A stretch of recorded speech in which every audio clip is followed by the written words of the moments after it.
What's our first one, champ? Are quarterfinals really needed? So, here you go, right? Super Rugby has a top six. I'm just having some tea. You carry on. Oh, sorry. Super Rugby has the top six. Okay, so it's still very close to a quarterfinal. I know it's not your traditional, but it's a game before the semis, right? Yeah, that's normally what a quarterfinal is. Yeah. Then you've gone top 14, top 6. Again. Yeah. Then you've got Premiership Rugby. They go straight to semis. Mm-hmm. You've got the that's top 4. Top 4. Yep. You've got the United Rugby Championship. Yep. Top 8. So it is a proper quarterfinal setup. Okay. Yep. And then you've got European, the Championship. It's the top 16. So my point being is... Because there's a hell of a lot more teams in that. Yeah. Yep. Do you need a quarterfinal? Do you need a top 6 or a top 8? Or is it just a waste of time? I think it's a waste of time. I like the idea of, if you're going to go quarters, do them properly. One plays 6. One play. That's what happens anyway. Yes, but in the Super Rugby, one plays 6, but one still gets a semi. Yes.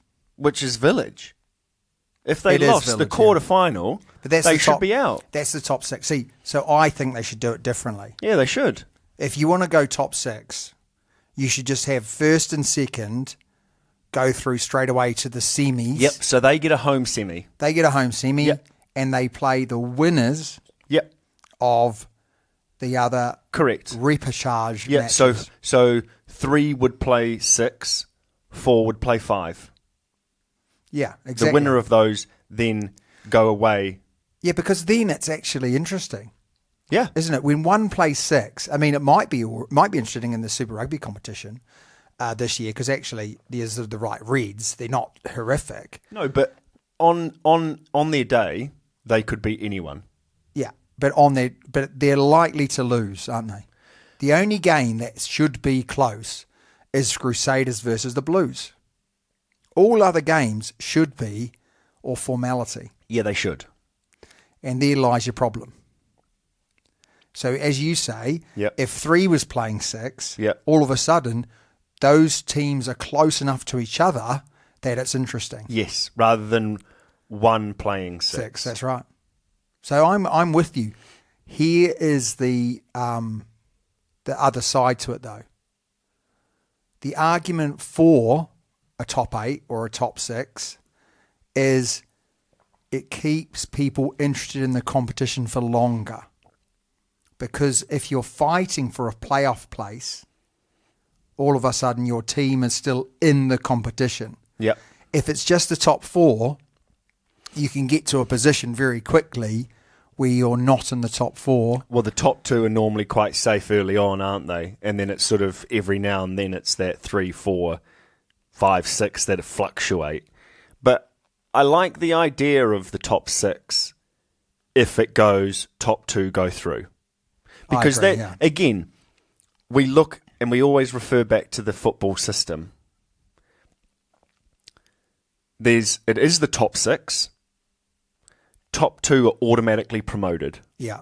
Then it goes the next 4. Repechage, and play for a spot. Yeah. And this time round, the person who finished 6th actually got promoted. Yeah, brilliant. So they were the lowest qualifying team, but then they actually got through. Yeah. So, I like the idea of the top 6, but it just needs to be Done the bottom. properly. Yeah, needs to be done right. Bottom, so top 2 semi-final. Top 2 semi-final. Next 4, like, have a rest. battle it out. Have a rest. Yeah, give you an advantage. Yep. You Right, get earned an it. advantage with having a rest Yeah, and a home. and a home semi. Yeah. Everyone loves a semi. Everyone loves a semi when it's at home. So the question is, the Premiership, they got top 10, they got 10 teams. Yeah. So that's why they go 4. The Super Rugby There's going to be 10 teams. is going to be 10 teams, so do they just go 4? You wouldn't want to go 6, would you? 4 people miss out. Yeah. I think you still go 6. But you because just then do it that way, yeah. because then you're in it for longer. Teams are in it for longer. Yeah. Because, when we look at the URC competition, Yeah. they went top 8, and it was a waste of time. Yeah. There was no close. I think there was one close game that was interesting. The rest were like absolute blowouts. You saw the Champions Cup, same thing, top 16, waste of time in reality.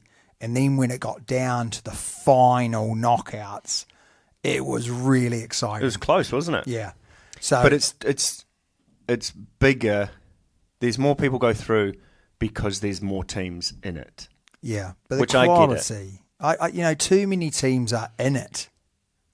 If you ask me, it should just be your top 4 of the Premiership, the top 4 of the URC, and the top 4 of the French League.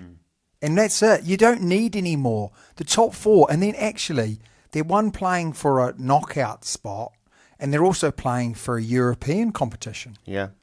And those teams that aren't capable, they don't have the squads, they don't have to play in it. No. So it doesn't have to stretch them.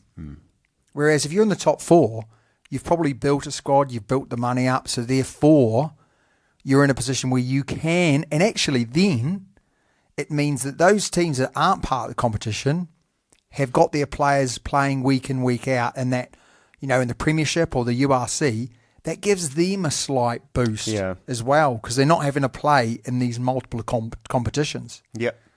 So I just think they need to look at it, because that's a hell of a competition that ruined by a ridiculous number of teams who will never win, who will never have a chance of winning. Yeah, but you could say that, okay, we're going back to soccer football now. You could say that about the FA Cup. The difference with the FA Cup is financially it suits playing in that competition. Yeah, but financially it probably suits playing in the Champions Cup because you get more revenue from TV rights. I don't think watching the URC on the weekend, I don't think it's that well supported crowd wise in the early rounds. Well, it no, only becomes might not be, but so it probably FA Cup. Oh no, you think about it, right? Yeah, but think about it. The FA Cup, right? Because I'm going to put you in your place now. If you wanted to, Arsenal. Yep. I could buy an FA Cup season ticket. So that's where, right? They've got so many supporters that want to support Arsenal or Hull or Leeds that they can sell out even rubbish games because so many people want to watch. So it is worth their while. But in all honesty, I don't know why we're comparing football to rugby anyway. I'm just saying, it's worth. No, I understand that. Yeah, but I still think that the Champions Cup is the premier rugby competition in Europe. Yeah, it is. Yeah, it is. And that's why only the best should be playing in it. Yeah, but you could say that the best are playing in it. But there's a lot that are playing in it that know they're never gonna. Yeah, but you could say that about any competition. It's a tough one. It's a very good debate in the sense of you could say that about any competition. Yeah, Rugby World Cup. Very true. Yeah. Very true. But I was going to bring that up. Once, it is, you've got to remember that's once every 4 years. Yeah, I get that. And to make it is an honour. An achievement in itself. Is an achievement in itself. This is not an achievement to make because a lot of these clubs don't want to play in it because that's not worth their time, is what I'm trying to say. Yeah. But also, World Rugby have really stuffed up the World Cup. Yeah, they have, yeah. Why? Is it because there's now 4 teams in a pool? It's because there's more teams in the competition overall. So therefore, there's weaker teams in the competition overall. So therefore, I think it's embarrassing. I agree. I think in the early stages of the comp, it is a real waste of time now. Whereas before, you had like in your pool, you had one really decent game and potentially another really decent game. But like a bogey team. Okay, for instance, let's look at this. 2011 World Cup. France made the final. Yeah. They nearly didn't make it out of their pool. They nearly didn't make it out of their pool. Did they lose to Tonga? They lost to Tonga. Yeah. So you always have that, there's always an opportunity for you to, and sometimes you've got like an Ireland, Scotland, Yeah. and Italy, for instance. or maybe. Japan Yeah. or whatever. And now you're only really going to have one hard game. Yeah. There's not really the bogey teams No, there's floating not. around. Or even, 2015, Japan beating South Africa. Yeah. Is that stripes? That's stripes. But yeah, like there are teams that will beat you. And that's And you just can't not, take it lightly. and that's just not the case now, is it? No. People are saying that it's rigged. And it's rigged because they do not want New Zealand, Australia, South Africa to dominate the semi-finals. They want a Northern Hemisphere winner.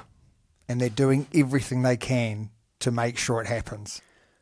The winner of that weird little playoff between South Africa and either us or Australia will be the champions. Oh, yeah. Maybe, maybe not. I don't know, Like, it's too close. It's too close. Like, England on their day could beat us, could beat Oz, could beat South Africa on their day. But you can say that about anyone. No, I know. But so you can't say that we will definitely. Well, if we beat I'm South not Africa, saying 100% no, they're going to win. My point being is this. Because other teams are going to have a much easier run in. But that's not always a better. benefit. Might mean they're a bit fresher. When it push comes to shove in that last moment. Do you know what I mean? I'm just like they. I don't think they have rigged it, but by golly gosh, it looks like they. I just don't when you look understand at the draw, the four best teams in the world, in theory, should be in the semi-finals. So why are 1 and 2 playing the first game out of the pool matches? I don't understand that. I know. I'm with you 100%. I'm with you 100%. It's crazy. Like, Bananas, mate. Absolutely bananas. Right, okay. So let's go on for the second.